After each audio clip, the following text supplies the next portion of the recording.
أشهدكم يا أهل مكة أني عتقت سالما هذا. تكره لونك يا وحشي؟ ألا تكرهه أنت؟ إن كرهته كرهته. رأيي أنه لا يعنيني دين محمد أكثر مما يعنيني دين قريش. منذ متى انقلبت الموازين فصار الرجل يصنع ربه. صدقوننا اليوم والبارحة لا يجتمعان.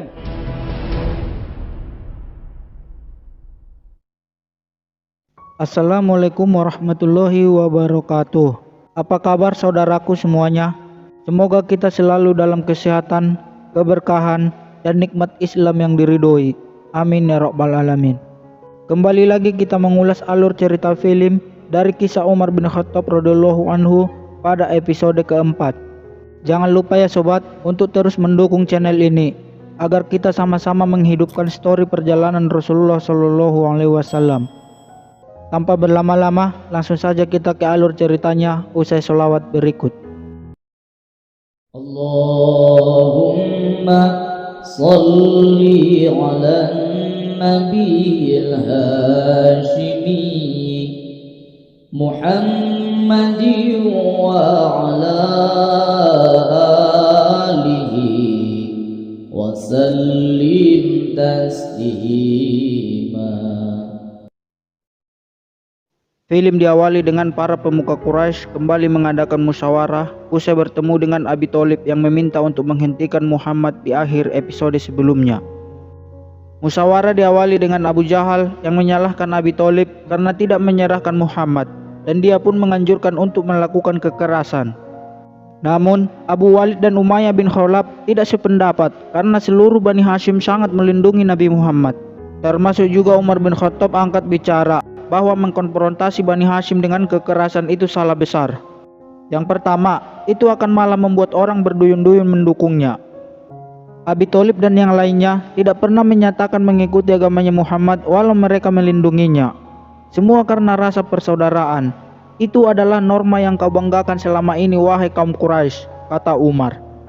Umar juga melanjutkan bahwa jika Bani Hashim menyerahkan Muhammad, maka mereka akan dianggap hina oleh seluruh bangsa Arab. Mendengar itu, Abu Jahal bertanya, lalu apa yang harus kita lakukan? Umar menjawab, supaya kita melakukan dialog terlebih dahulu. Sehingga Abu Walid menyarankan supaya Umar berkenan berdialog dengan Muhammad. Namun Umar bin Khattab menolak, karena masih banyak yang lebih tua dan yang lebih pantas. Aku hanyalah yang termuda, masih ada Suhail bin Amr, pembicara Quraisy, Abu Abdus Syams, pemuka yang tertua, dan yang lainnya, kata Umar. Pada akhirnya terpilihlah Abu Abdus Syams yang akan berdialog dengan Rasulullah Shallallahu Alaihi Wasallam.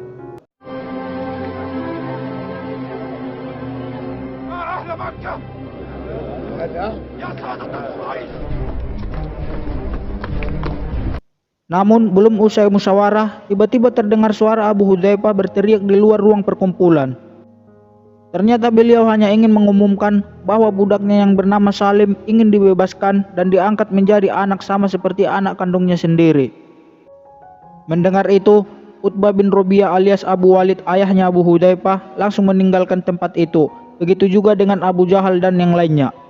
Kecuali Bilal yang merasa senang melihat Salim dibebaskan. Namun Wasi sangat kesal bercampur iri. Melihat itu, Bilal menemui Wasi dan menanyakan apa yang diirikan oleh Wasi. Wasi menjawab bahwa Tuhan tidak adil. Selama ini aku selalu mengharapkan kebebasan. Apakah karena Salim berkulit putih dan aku berkulit hitam?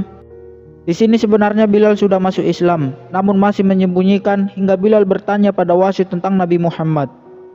Namun Wasi menjawab bahwa aku tidak peduli tentang urusan Quraisy, apalagi tentang Muhammad. Aku dilarang berpendapat oleh majikanku dan aku hanyalah seorang budak.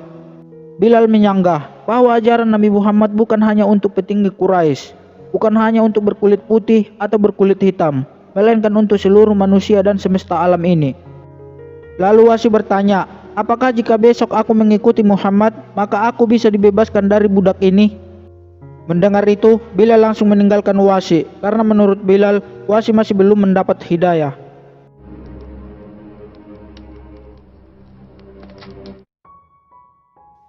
Usai pengumuman tentang Salim, Abu Walid sebagai ayah dan Suhail bin Amr sebagai mertua mendatangi Abu Hudzaifah. Abu Walid menanyakan, kenapa kamu tidak mengatakan terlebih dahulu pada kami?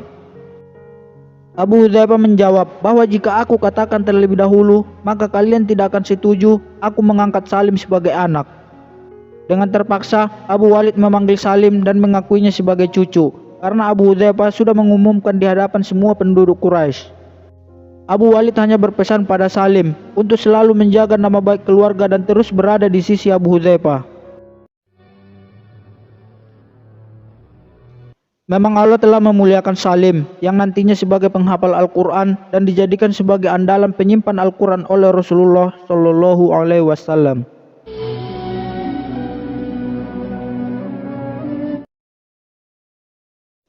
Berganti scene, usai Abu Abdul Syams menemui dan berdialog dengan Rasulullah, dia mengakui pada semuanya bahwa apa yang dikatakan Muhammad itu sungguh indah, bagaikan pohon kurma yang berakar kuat dan berbuah banyak. Namun, sebentar lagi orang-orang akan berdatangan dari luar Arab untuk melakukan ibadah di Ka'bah. Kita mesti mengarang sesuatu untuk kita tuduhkan pada Muhammad agar mereka tidak mempercayainya. Maka salah satu perkumpulan mengusulkan bagaimana jika Muhammad adalah tukang tenung.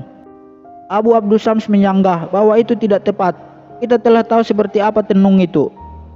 Abu Jahal mengusulkan bagaimana jika dia orang gila. Abu Abdul Syams menyanggahnya bahwa itu tidak seperti kejang atau halusinasi. Semua bergantian mengusulkan dari tukang syair, tukang sihir, dan sebagainya. Hingga pada titik akhir musyawarah itu ditentukan bahwa yang paling mendekati adalah tukang sihir, yaitu yang mengulang kata-kata ajaib. Maka sahlah diadakan tuduhan bahwa Nabi Muhammad adalah tukang sihir. Walau di samping itu, mereka telah mengaku bahwa apa yang diucapkan Nabi Muhammad itu sungguh indah, bagaikan pohon kurma yang berakar kuat dan berbuah banyak. Tanpa mereka sadari bahwa mereka telah melawan hati nurani mereka sendiri. إلا عرف أنه باطل.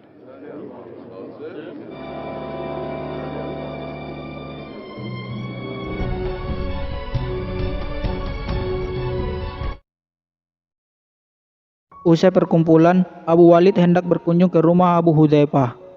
Namun sesampai di rumah, dia melihat mereka semua sedang mengadakan sholat. Abu Walid sangat kaget dan murka, di mana dia sendiri yang paling menentang Muhammad dan melarang orang untuk mengikutinya. Namun ternyata anaknya sendiri yang malah memeluk Islam. Abu Walid menanyakan apa yang harus aku katakan jika masyarakat mengetahui hal ini. Apakah Tuhanmu memerintahkanmu untuk menjadi anak yang tidak berbakti? Abu Hudzaifah menyanggah bahwa Islam mengajarkan untuk selalu berbakti kepada kedua orang tua. Lalu meminta Salim membacakan surah Al-Isra ayat 23 dan surah Luqman ayat 15 yang isinya, "Dan Tuhanmu telah memerintahkan agar kamu jangan menyembah selain Dia, dan hendaklah berbuat baik kepada ibu bapa. Jika salah seorang di antara keduanya atau kedua-duanya sampai berusia lanjut dalam pemeliharaanmu, maka sekali-kali janganlah engkau mengatakan kepada keduanya perkataan ah, dan janganlah engkau membentak keduanya, dan ucapkanlah kepada keduanya perkataan yang baik. Dan jika keduanya memaksamu untuk mempersekutukan aku dengan sesuatu yang engkau tidak mempunyai ilmu tentang itu, maka janganlah engkau menaati keduanya, dan pergaulilah keduanya di dunia dengan baik, dan ikutilah jalan orang yang kembali kepadaku. Kemudian hanya kepadaku tempat kembalimu, maka aku akan beritahukan kepadamu apa yang telah kamu kerjakan." Shadaqallahul Azim. إما يبلغن عندك الكبر أحدهما أو كلاهما وصاحبهما في الدنيا معروفا.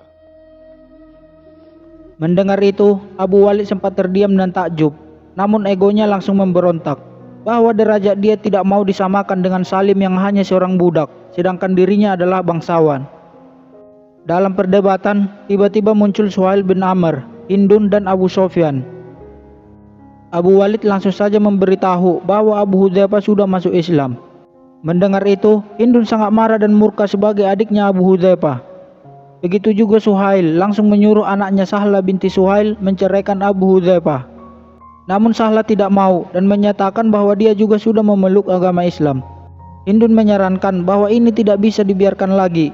Kita harus bertindak untuk menghentikan Muhammad sebelum semuanya terlambat. Lalu mereka semua pun meninggalkan rumah Abu Hudzaifah.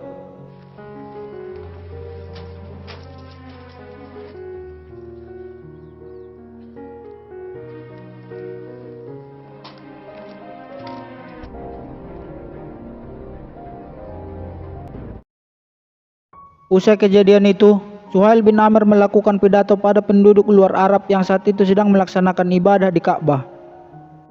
Dia mengutarakan pertentangannya pada Muhammad yang sudah menyebabkan ikatan persaudaraan penduduk Arab telah rusak dan terpecah belah. Muhammad juga telah menyakiti nenek moyang kita dan menjolimi Tuhan-Tuhan kita. Tiada lain pengikutnya hanyalah orang-orang rendah dan bodoh di antara kita. Ketahuilah wahai kalian semua, bahwa akulah yang seharusnya membelanya karena kami memiliki ikatan darah. Kami telah membahas masalah ini sebelum kedatangan kalian, dan ini harus disampaikan bahwa Muhammad adalah ahli sihir dan kalian harus menjauhinya. Lalu tiba-tiba Abu Lahab datang menimpali dengan berkata, "Aku adalah pamannya Muhammad, paman kandungnya. Akulah seharusnya yang pertama membela dan melindunginya, tetapi camkanlah bahwa aku menentangnya. Aku mencintai agamaku dan agama nenek moyangku." Lalu Suhail bin Amr menyudahi pidato dan meminta semua yang berkumpul untuk tidak mendekati Muhammad. Lalu film pun bersambung.